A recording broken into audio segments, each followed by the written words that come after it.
I just want to show y'all a couple of things real quick. This is stuff that I save on Instagram. So, first off, thanks for the subs, thanks for the likes, thanks for the comments. Appreciate every single one of you. Thanks for the tips. Appreciate every single one of you. And thanks for the Patreon support. Appreciate every single one of you. Now, this is the type of stuff I do on Patreon. I basically provide all the proof that I've found that shows that these things are actually happening. And let me tell you something. I spent the majority of my life thinking these people are out of their minds. Alex Jones, I found him entertaining, but I thought he was nuts. But I did find him entertaining. Um, I thought that he was accurate with a couple of things here and there, but the same way that like a broken clock is right twice a day. Um, the one thing that really got me to thinking that maybe this guy's not completely out of his mind was when he infiltrated the Bohemian Grove. Now, if you don't know what that is, just Google it. And to be honest, I don't know. They might not, Google is kind of censored and all that, but I'll tell you this much. Way back, this was around 2010, 2011, when I first saw when Alex Jones infiltrated the Bohemian Grove, and I had never heard of it at the time, so I started looking deep into it, and I was like, wow, this is a real thing. And then I watched his video about it, and it's completely insane. If you've never seen it, hopefully it's still somewhere on the internet. You should see it because you're not going to believe it. Um, Basically they have this huge statue of this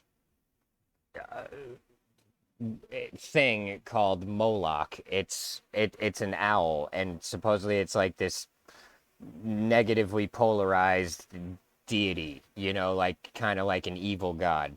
Um, if you're not familiar with negative polarization and positive polarization, I suggest you go on my Patreon and learn about these things because this is how the world actually works. Everyone is either negatively polarized or positively polarized, and there's a whole lot to it. So you can look on my Patreon if you want to understand it because it's complicated. But another thing you could do is go on Wikipedia and look up left hand path. So left hand path is negative polarization. Right hand path is positive polarization. This is all occult type stuff that is going on in the world. They want you to not believe any of it because this is where you can actually become powerful in this world by learning these things. So I suggest you start learning about it. If a great place to start is on my Patreon. But here's a perfect example. So that's Moloch. This is at the Bohemian Grove. Now, at the end of the gathering, every wealthy, powerful person in the world gathers at the Bohemian Grove once a year. Once a year. I mean, they don't all go every year, but it's a place for them to. It's where all the elites hang out. So there's Moloch. There's the statue of Moloch. He's an owl. If you look at an aerial view of Washington, of the Capitol building, and you turn it, you'll see. Actually, I'll do it right now on my phone. This, and you can think this is a coincidence. You can think what you want. You can think I'm nuts, but hold on. So,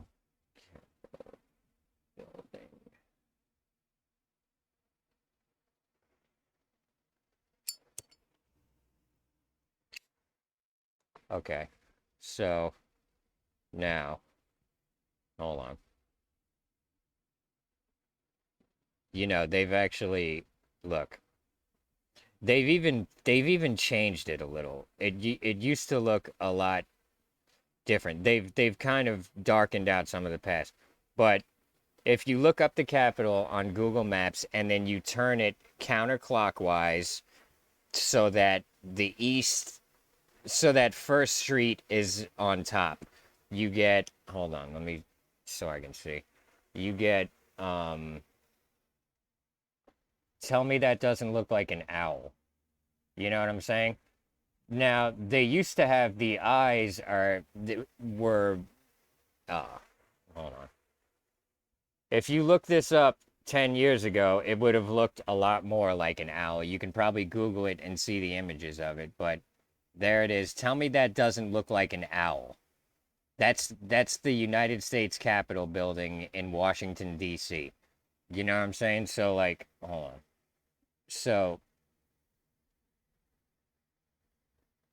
there's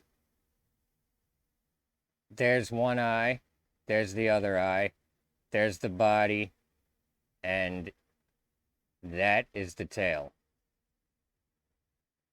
So, supposedly that's like a little thing to Moloch. But now, so this is at the end of the trip at the Bohemian Grove, they do a mock sacrifice, which means they burn what looks like a body, but it's not an actual body. I I mean, go on my Patreon if you want to know. They don't do these things anywhere where you can see it, but these things do happen according to the information I've found. It's very complicated. Go on my Patreon if you want to know the details. But there's Moloch, and there's the body that they're burning. Um, and this is something that you can find out about yourself. They don't even try to hide it because it's already been blown out into the open. But now, where's the other thing? So, hold up. Um, Here it is. Now watch this. Ted Gunderson, man, that guy, I'd hear him say this stuff 25, 30 years ago. I thought he was nuts, except I kept researching it and finding it was true. A little short clip, resurfaced on Twitter, where he lays out every damn thing that was going to go down. So, former FBI agent, head of the Los Angeles sector, Ted Gunderson, says the Bilderberg, this is in 1996, and New World Order Illuminati is behind all of the heinous crimes against humanity. Here's the clip. I personally investigated the Oklahoma City bombing case. Huge cover-up. Jack Kennedy's assassination, huge cover-up. Bobby Kennedy's assassination, huge cover-up. World Trade Center, huge cover-up. Okay, terrorism. They're using it as an excuse to take away our constitutional rights and our civil liberties. The Illuminati, Bilderberg, New World Order, globalists are the element behind this. It dovetails into the satanic movement, and this movement has infiltrated into our intelligence community, the once great FBI and the CIA. Then, 3 years ago, they released the Finder's Case emails. The FBI released thousands of pages, and everything he told me about that was true. Yeah, so, I mean, it's what's amazing to me is that people find this so hard to believe, but they think it's totally normal for people to be raised in a country where they hate their own culture and they hate themselves, they hate their ancestors, and their kids are being raised to think that being the opposite sex is a normal thing that happens all the time and everyone should just, if get themselves chemically castrated or literally castrated, mutilated, butchered. I mean, these things are accepted as normal, but what people don't believe is that the people who put all these systems in place don't have our best interest at heart. They're actually trying to keep us dumb and weak and poor. It's like, could it be any more obvious? You know what I'm saying? Now, I'll show you something about the public school system, which, it's all part, when you're raised in complete insanity, you don't know what is or isn't insanity, obviously. I mean, we're living in a society where you got a whole month celebrating gay people, and of course I don't have anything against gay people. I just it's not a normal thing. It literally, it should only be affecting like 2% of the population, but since we've come up in such a messed up place with so much brainwashing and social engineering, it affects like 20% of the population. But here's the thing, and it's all due to public schools. Like, do you realize what a powerful thing it is to have people's kids for, 6, 7, 8 hours a day to manipulate them and to make them think what you want them to think? It's like, that's a powerful thing. How could they not use that to their advantage? You know what I'm saying? So, oh wait, that's okay. It's like, that's a powerful resource. They have your kids for the majority of their day. You know what I'm saying? And they can make these kids believe whatever they want. So this is something I found. How the United States school system was hijacked by the world's elite in order to create a nation of employees. The story will blow your mind. Prior to the 1840s in America, school was typically reserved for the wealthy and was private. This began to change in 1852 when Massachusetts was the first state to require every city to offer primary school that was mandatory for children to attend.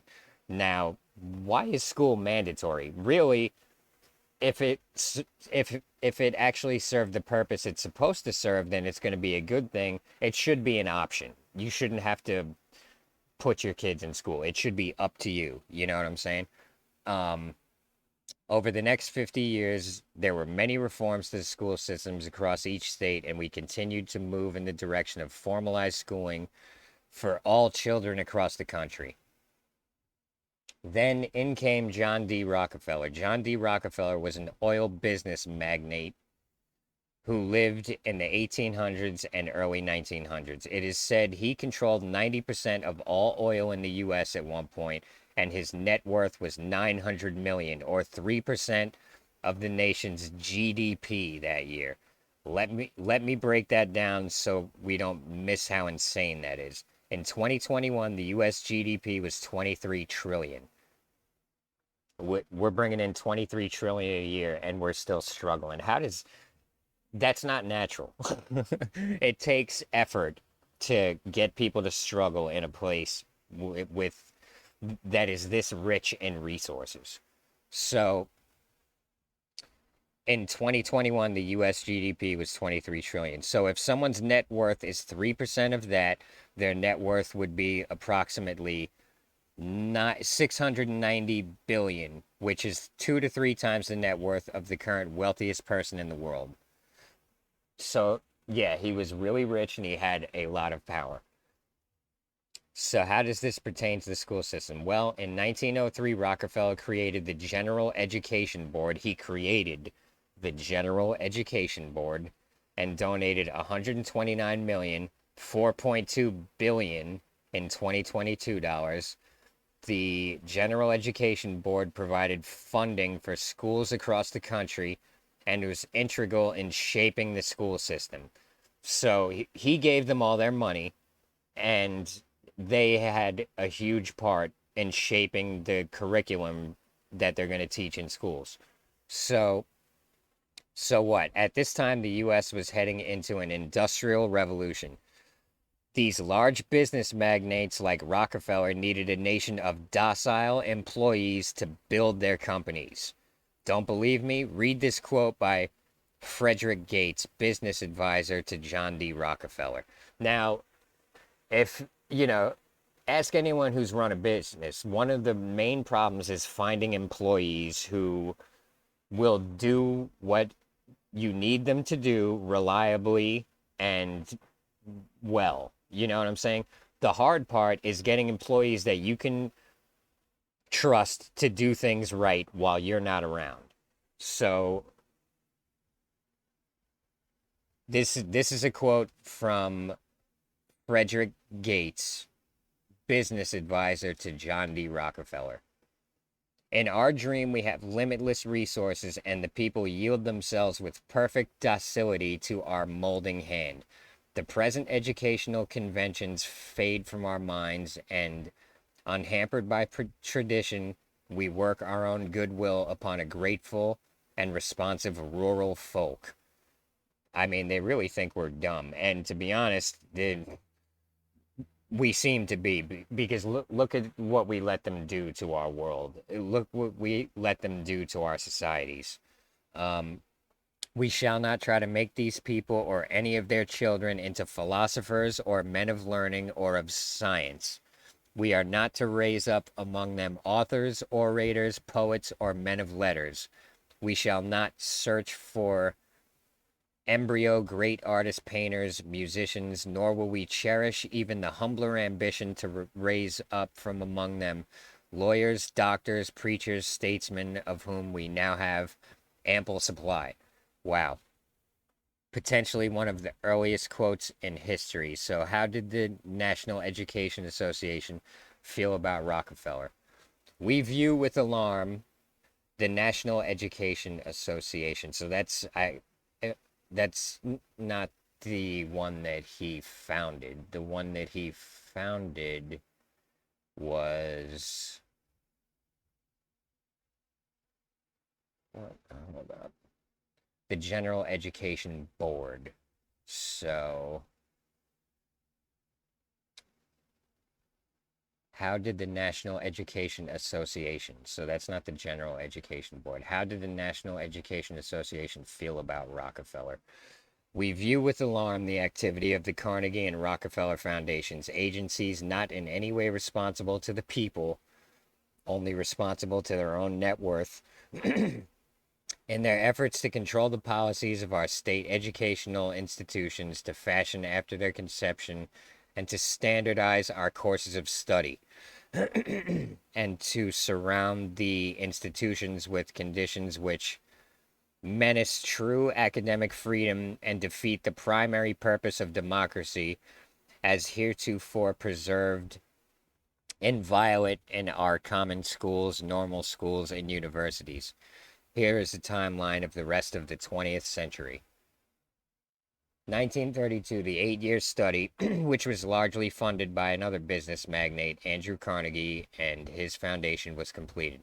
The study laid the foundation for schooling reform and is responsible for the school systems we have today. In 1946, the Rockefeller Foundation granted the General Education Board another $7.5 billion, 110 billion in today's dollars.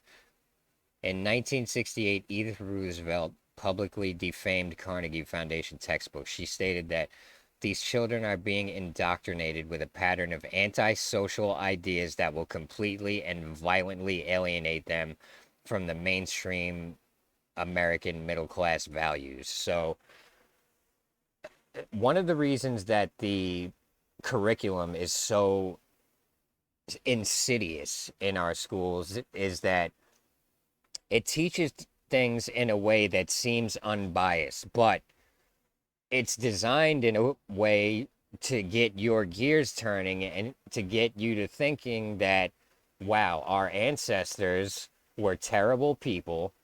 They did a bunch of wrong things, and we need to be against them. And we need to, believe what these people are telling us because they are the good guys. So, our ancestors would have lynched transvestites, which isn't true. Our ancestors, you know, Europe and America, we give more to charity and we donate more to disasters than like the rest of the world combined times like 10. So by our nature, we are like the most caring people, and our ancestors were no different. The all the things they accuse our ancestors of was the government who is now teaching your kids to blame your ancestors for what they did. So let's go to the next one. And, she even said it. These children are being indoctrinated with a pattern of antisocial ideas that will completely and violently alienate them from the mainstream of American middle class values. Now, you look at, I think I read a statistic that said, what's the newest generation whatever it is, Z, or I don't even know what they are. but they only have like 3% of the wealth in the world. They're like the poorest generation that's ever lived. And it's like, if you just look at the history of America alone, as time has gone by, it doesn't matter who the president is. It could be a Republican or a Democrat. It doesn't matter. It doesn't make a difference. We've steadily gotten poorer and weaker. Our power is being taken away from us, and our money and everything else. No one can buy a house nowadays. Everyone's renting, which means they're just flushing their money down the toilet and getting nothing in return for it. Nothing long term. It's not an investment. Your money goes nowhere. They raise the rent on you. You got to leave. You don't get nothing back. Like, that system is so unfair, and people are like, "Oh, we need rent." No, we need, what kind of society lives like that? And I'm not saying it's the landlord's fault. They're taking advantage of a system that they didn't put it in place. They got in a position where they can rent property. I don't blame them for doing what they're doing. I'm not saying landlords are at fault here. What I'm saying is that everyone's so poor that, here's the thing, renting should be an option for if you want to save money to buy a house. Rent should be like dirt cheap. You know what I'm saying? Like, because if you look back in history, nobody wanted to rent. Why would they? But now it's just like this normal thing that everyone does. Anyways, so there were countless other public outcries against the elite funded school system and the motivations of the elite in doing so. Now, was creating the school system a good thing? Was it evil? Would we have been better off with no school system?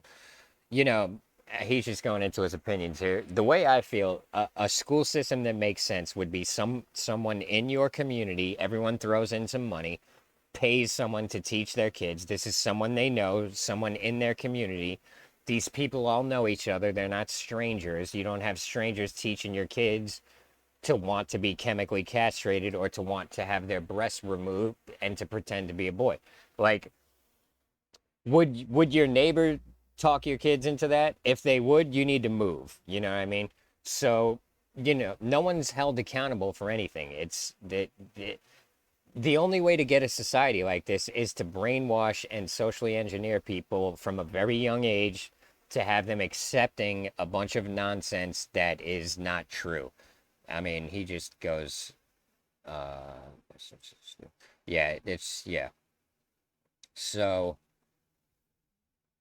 yeah, the school system is not there to help you. If you want to take my advice, homeschool your kids or get together in your community and create. Here, look at this shit. I mean, look at the world we live in. But yeah, in my opinion, the smart thing to do is everyone get into like their own community and start your own school system, which is homeschooling, except it's people you know. You know what I mean? Teachers, y'all should quit working for the education system and start working for your own communities. If I was a teacher, that's what I'd be doing in my spare time. I'd be trying to start my own homeschooling thing, and I would charge these people whatever. And that's, if I was a teacher, that's what I'd be doing. I'd be trying to do, quit working for them, start your own thing, teach the kids in your area, and teach them right. But look at the architecture of our time compared to what it was. I mean, it looks like it looks like a clown, like, it looks like something in a circus where clowns are going to pop out of it. You know what I'm saying? Like, I mean, you think it's on accident. It's not. Everything is designed to make us dumber and weaker. Like, who can take pride in this? Look at this. Look at the architecture anywhere. It's all just square, ugly, crappy buildings. You know what I'm saying? So, like, we let them have too much power, dude. And I don't know how to get it back at this point, but things need to change. And I don't know. Go on my Patreon if you want to understand the details, because it's way too much to go over on here. And To be honest, I didn't plan on making my Patreon into this, but this is what it turned into, and now it's a separate thing from my YouTube. So if you want to see what I'm doing on Patreon, go on my Patreon. It's $3 and you can try it out. You'll get access to 13 videos, which is a lot of important information. If you don't think if you think it's nonsense or you think it's not worth anything, don't renew it next month. It's like you can't lose anyways. But I'll put it to you this way. If it is true, and I believe it's true, it gives you a leg up on the rest of society. It explains things in a way, like even the elites don't know this information. And you may think like, oh, well, how'd you get the information? You're nobody. The information is out there. It's just most people don't look deep enough to find this stuff, and they don't look deep enough to, they don't believe it enough. You know what I'm saying? But I break it down for you, so you don't have to sit there and figure it out like I did, because a lot of it is hard to understand. Anyways, go on my Patreon if you're interested. I guess that's it for this video. I want to be filming these videos in the back of my truck, but I didn't want to just not have a video up today, so I'm filming it in my little trailer here. But I hate the lighting in here, and I've got mosquitoes all over the place. So hopefully the next one will be from the back of my truck. I'm trying to rebuild it. But yeah, everyone have a good one. I'll either see y'all here or on Patreon. The link to my Patreon is in my description somewhere. So go on there, take a look. You don't even got to pay for it. You can go look at it and see if it's something you're interested in, because it's not for everyone. But anyways, that's the end of this video. I'll see y'all on the next one. Everybody have a good one.